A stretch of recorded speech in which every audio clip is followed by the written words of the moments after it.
আজ আমি রান্না করব ঝিঙে আলু পোস্ত।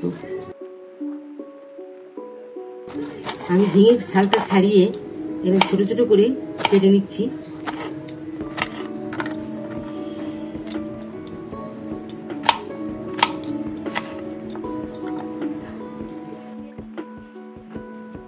আলুটা খোসা ছাড়িয়ে আমি ছোট ছোট করে কেটে নিচ্ছি।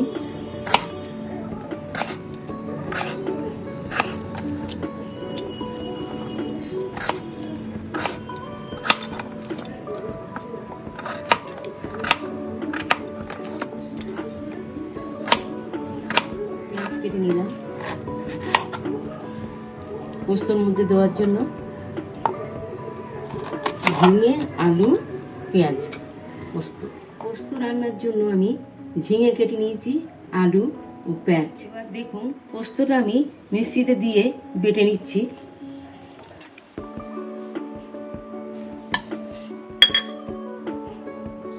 এবার আমার কড়াই গরম হয়ে গেছে, তেল দিয়ে দিচ্ছি। এবার আমি 3টে শুকনো লঙ্কা কেটে তেলের মধ্যে দিয়ে দিচ্ছি। এবার আমি আলু দিয়ে দিলাম তেলের মধ্যে।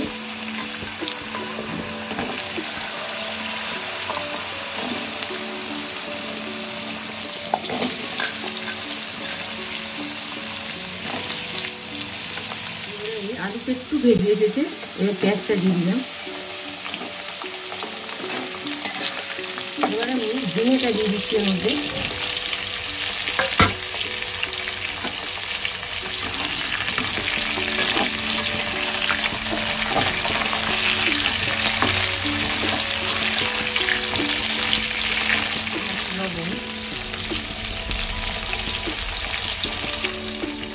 এবার আমি পোস্ত বাটাটা ঝিঙে আলু পোস্ত রান্না আমার হয়ে গেছে। এটা আমি এবার নামিয়ে নিচ্ছি।